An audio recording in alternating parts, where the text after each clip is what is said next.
Hello everyone, hope you all are doing good. So today I am here with the next class of the English pedagogy for CTET paper 1 and paper 2.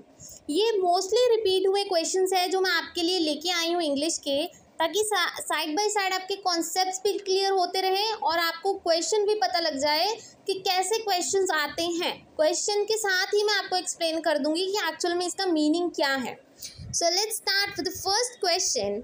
तो first question में उन्होंने क्या बोला है, constructivist approach to language learning promotes. जो constructive approach होती है, constructive आप सबको पता है, आपने पैडागोजी में भी किया है. वैसे तो अगर आपने पैडागोजी अच्छे से कर ली है, पैडागोजी में तो नंबर आएंगे ही आएंगे, उसके साथ ही साथ बाकी जो पैडागोजीज आती हैं इंग्लिश की, हिंदी की, जितनी भी हैं, मतलब आपको पता होगा कि आपका आंसर क्या है. तो कंस्ट्रक्टिविस्ट, हम किसी चीज़ को कंस्ट्रक्टिव कब कहते हैं, जब नॉलेज कंस्ट्रक्ट हो. और नॉलेज कब कंस्ट्रक्ट होगी, और आपने लैंग्वेज लर्निंग कैसे प्रमोट करोगे कि बच्चा लैंग्वेज लर्न करे. कैसे करोगे? चाइल्ड सेंटर्ड अप्रोच से, क्लासरूम नॉइस से तो नहीं होगा. आवाज़ करने से क्या आप लर्न करोगे कोई चीज़?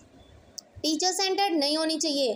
कल्चर ऑफ साइलेंस, बस चुपचाप बैठे रहो, ये भी गलत बात है. फर्स्ट ऑप्शन बिल्कुल करेक्ट है कि वो चाइल्ड सेंटर्ड अप्रोच होनी चाहिए. आप सबको पता है कि चाइल्ड सेंटर्ड एजुकेशन है हमारी, कि चाइल्ड को सेंटर में रख के देखना है कि बच्चे की क्या ज़रूरत है, उसको क्या चाहिए और उसको क्या नहीं चाहिए, राइट. तो उसको नॉलेज देनी है. तो कैसे दोगे आप, कैसे कंस्ट्रक्ट करोगे उसकी नॉलेज?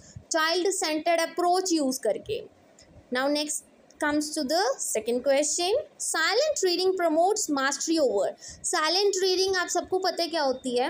एक तो होती है रीडिंग, हम ज़ोर ज़ोर से पढ़ते हैं बुक को देख के, मतलब ज़ोर ज़ोर से पढ़ना स्टार्ट कर देते हैं जो बुक में लिखा है. एक होती है साइलेंट रीडिंग, कि हम अंदर ही अंदर अपने माइंड में कोई चीज़ पढ़ते हैं, राइट. तो वो होती है साइलेंट रीडिंग. तो एक्चुअल में ये जो साइलेंट रीडिंग आप करते हो, मन ही मन में रीड करते हो बुक सामने रख के, तो उस चीज़ से किस चीज़ में आप मास्टर कर जाओगे, सबसे ज़्यादा अच्छा करोगे? लिसनिंग में. सुनने की तो बात इसमें आई ही नहीं है, राइटिंग की भी कोई बात नहीं आई है, स्पीकिंग में ये बोलने का तो कुछ है ही नहीं, बोलना तो आपने है ही नहीं. तो बचा क्या? वोकैबलरी. आपकी वोकैबलरी सही होगी, जो आप बोलना चाहते हो, मतलब सही ढंग से आप उस चीज़ को बोल पाओगे. अगर आप साइलेंट रीडिंग करते हो तो क्या अच्छा होगा? आपका वोकैबलरी अच्छी होगी. Now comes the third question. Problem or spelling errors of students can be easily solved through. कि कोई बच्चे हैं जिनको स्पेलिंग्स में बहुत प्रॉब्लम आती है, मतलब वो स्पेलिंग्स गलत लिखते हैं, तो आप उनके जो स्पेलिंग्स है उसको कैसे सही कर सकते हो? डिक्शनरी देकर कि ले बेटा डिक्शनरी ले ले तो खुद ही सही कर ले उसको? नहीं, ये तो गलत बात है. टेक्स्ट बुक्स देकर कि ये ले टेक्स्ट बुक सही कर ले देख के, जो जो तेरा गलत है, ये भी गलत बात है. डिक्टेट कर, ये डिक्टेशन वर्ड थोड़ा ठीक है. टीचिंग एड तो इसमें क्या काम करेगा? वो कौन सा इम्पेयरमेंट है उसको, या कोई और चीज़ सीखने, उसके स्पेलिंग्स गलत हो रहे हैं, तो उसको डिक्टेशन की ज़रूरत है. डिक्टेशन मतलब आप उसको बार बार डिक्टेट करोगे, रिपीट करोगे वो वर्ड, डिक्टेशन वर्ड आप उसको बोलोगे तो वो अपने वर्ड्स करेक्ट कर पाएगा जहाँ पे वो गलत है. तो इसका सही आंसर है third option, dictation. Now comes the fourth question. Tell questions also refers to. Actual में जो टेल क्वेश्चंस होते हैं वो क्या होते हैं? टेल क्वेश्चंस होते हैं जैसे आपने कोई क्वेश्चन स्टार्ट, आपने सेंटेंस स्टार्ट किया, ये सेंटेंस चल रहा है और आप बीच में थोड़ा सा उसको रुक गए और बाकी फर्दर आपने सेंटेंस कंटिन्यू किया, उसको बोलते हैं टेल क्वेश्चंस. सो एक्चुअल में जो कनेक्टेड होते हैं एक दूसरे से वो होते हैं टेल क्वेश्चंस. तो टेल क्वेश्चंस एक्चुअल में क्या बोला जाता है? इसको क्वेश्चन टैग बोलते हैं. इसका सीधा सा आंसर है टेल क्वेश्चंस को हम क्या बोलते हैं? क्वेश्चन टैग बोलते हैं. Now comes the fifth question. Which of the following literally means anecdotes? एनिक्डोट्स क्या होते हैं एक्चुअल में? एनिक्डोट्स होते हैं जब किसी चीज़ को आप बहुत अच्छे से पढ़ते हो, उसको बोलते हैं एनिक्डोट्स. मतलब अच्छे से इन द सेंस उसको ब्रीफली पढ़ लेते हो उस चीज़ को, right. In brief you read out.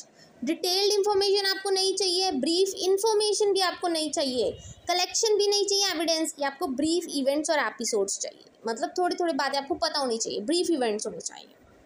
Now comes sixth question. In remedial teaching. Remedy आप सबको पता है ये डायग्नोस्टिक टीचिंग से रिलेटेड होती है. डायग्नोस क्या होता है?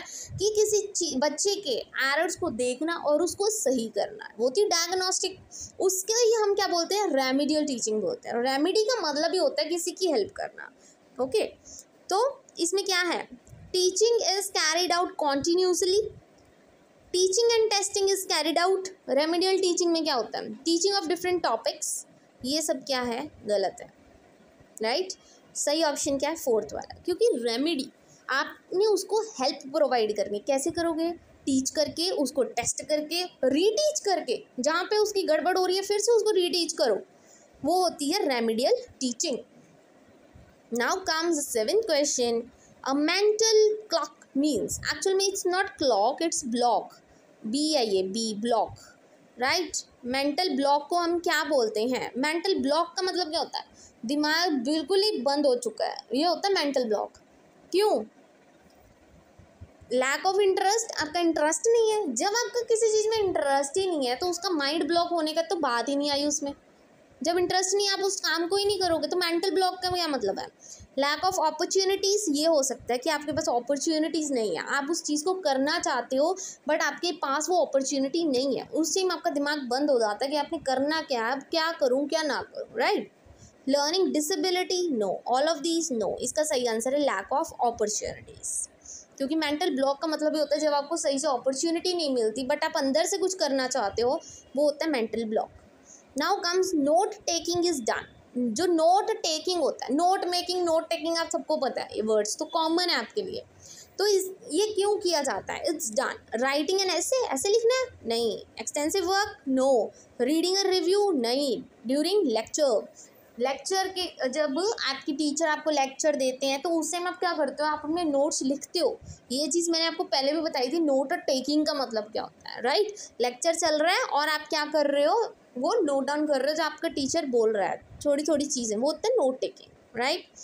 Now comes 9th question. In mother tongue learning habits are formed. जब आपकी मदर टंग है उसमें, अब उस चीज़ में आप कैसे लर्निंग हैबिट्स फॉर्म होती हैं? मतलब कोई आपकी मदर टंग है, आप क्या कर रहे हो? हिंदी आपकी मदर टंग है, कहाँ कहीं भी आप गए वहाँ पे सभी लोग क्या बोल रहे हैं? हिंदी बोल रहे हैं। और या अगर आप अपने घर में भी हो, उस टाइम आपको हिंदी लर्न करने में प्रॉब्लम नहीं आएगी, क्योंकि वो आपकी मदर टंग है। और जो मदर टंग है उसमें लर्न करने की हैबिट कहाँ से आती है? अनकॉन्शियसली, खुद ब खुद आ जाती है। जब कोई चीज़ आप बार बार रिपीट करके बोलते हो, स्पेशली आपकी वो मदर टंग हो, तो वो चीज़ तो आपको खुद ब खुद आ जाएगी। तो फोर्थ ऑप्शन इज बिल्कुल करेक्ट, अनकॉन्शियसली।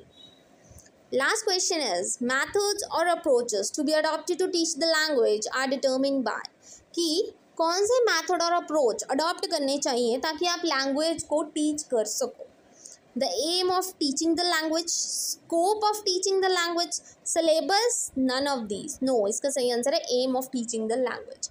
अगर आप कोई एम लेकर चलोगे, इन्होंने मैथड या अप्रोच पूछे है, राइट, कि कौन सा अडॉप्ट करोगे आप, बट अडॉप्ट तो आप तब करोगे ना जब आप कोई एम लेकर चलोगे खुद, कि मैंने उसको ये टीच करना है, तो ये मेरा एम है और मुझे आगे क्या करना है। तो कोई एम लेकर चलोगे तभी आप उसको टीच कर पाओगे, तभी वो मेथड आप सिलेक्ट कर पाओगे। तो इसका सही आंसर है पहला option, the aim of teaching the language. I hope today's video is useful for you and these are repeated questions, तो प्लीज़ इनको मिस मत करके जाना, अच्छे से रिवाइज करके जाना एग्जाम्स के पास, और अभी भी इसको अच्छे से अपने माइंड में बिठा लेना। Thank you very much and please don't forget to like and subscribe my channel.